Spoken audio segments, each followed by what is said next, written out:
Welcome back to The Breakdown with me, NLW. It's a daily podcast on macro, Bitcoin, and the big picture power shifts remaking our world. The Breakdown is produced and distributed by CoinDesk.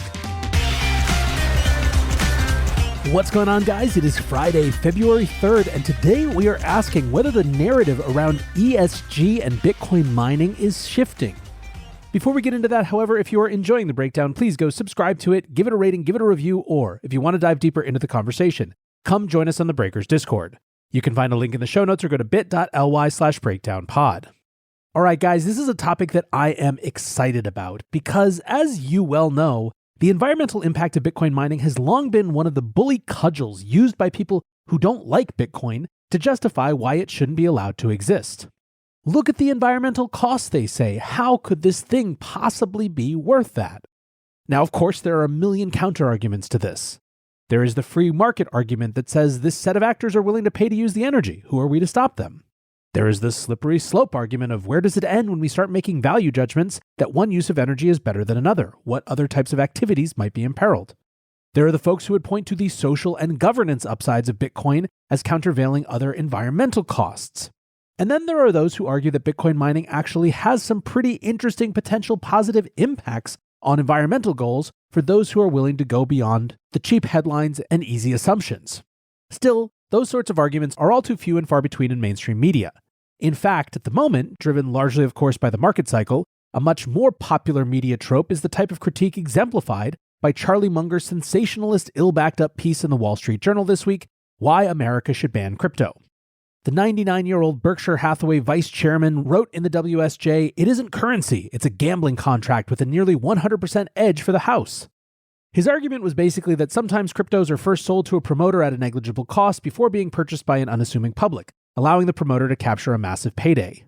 It makes sense that Munger would be describing a phenomenon best associated with ICOs from 4 years ago, but here we are.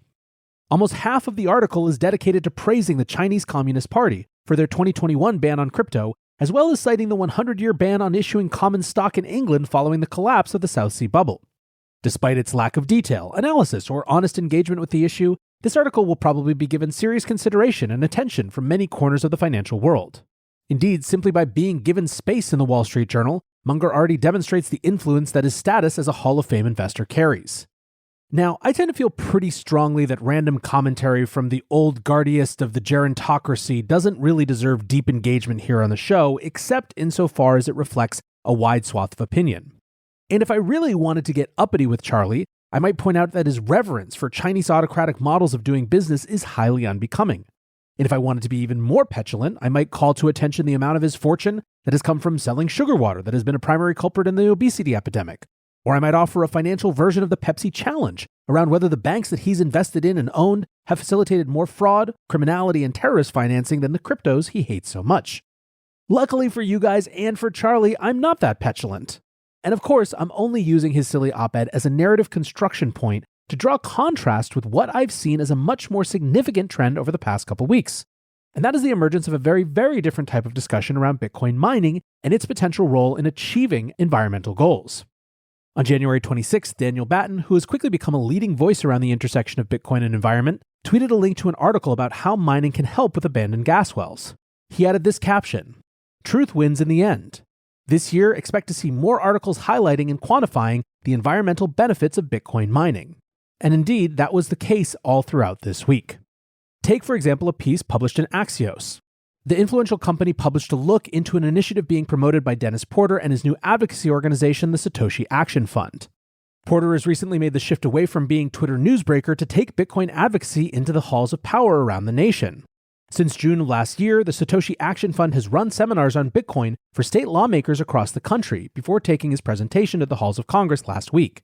He presented for around 40 staffers and 10 congressional officers. One of the causes that Porter is calling attention to is orphan gas wells. In the US, there are more than 81,000 abandoned gas wells with no owners of record. There are federal funds available to seal those wells, but the manpower required to track down and close off the wells is lacking. Porter proposes that Bitcoin miners could be incentivized by policy to step in, use the last of the gas available in the well to mine Bitcoin, and then seal the wells and move on. The EPA estimates that abandoned oil and gas wells account for about 8.7% of the methane released in the US. Because methane is 25 times more potent than carbon dioxide as a greenhouse gas, mitigation of methane release can go much farther than most other climate change mitigations.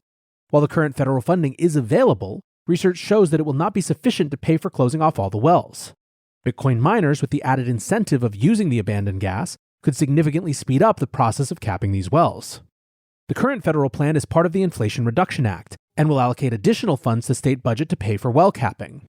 The issue is currently being shouldered by state governments. Louisiana, for example, allocates $4 million per year to closing abandoned wells, but has only managed to cap 40 wells, leaving another 4,500 still uncapped.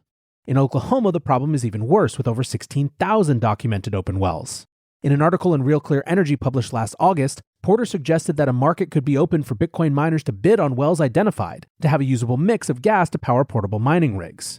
Porter claims that, quote, "There's the possibility that if Bitcoin mining mitigates enough methane that it will result in the entire Bitcoin mining industry not only turning carbon neutral, but carbon negative."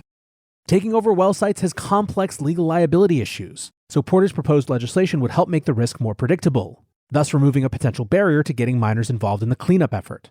Porter said, quote, "It's a win-win for everybody.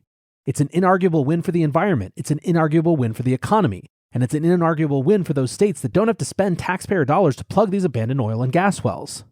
Currently, the proposal appears to be getting the most traction in Missouri and Mississippi. Now, what I think is great about this is that it really just obliterates the normal distinctions between environmentalists and Bitcoin advocates. Pretty much everyone can agree and get on board with the idea that having old gas wells leaking methane into the atmosphere is probably a bad thing. What's more, it's clear that the structures that have been built so far to solve that problem just haven't worked. They haven't had enough incentives. These proposals create the opportunity to add a profit motive on top of that, which either will or won't work. But for the first time, Bitcoin gives it an actual chance. Join CoinDesk's Consensus 2023, the most important conversation in crypto and Web3, happening April 26th through 28th in Austin, Texas. Consensus is the industry's only event bringing together all sides of crypto, Web3, and the metaverse. Immerse yourself in all that blockchain technology has to offer creators, builders, founders, brand leaders, entrepreneurs, and more. Use code BREAKDOWN to get 15% off your pass. Visit consensus.coindesk.com or check the link in the show notes.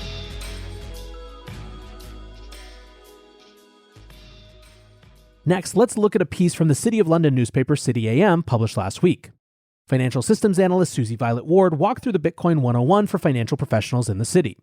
The article itself was nothing new for Bitcoiners. It walked through some basic facts about the origins of Bitcoin and then broke down some of the typical myths surrounded by the asset.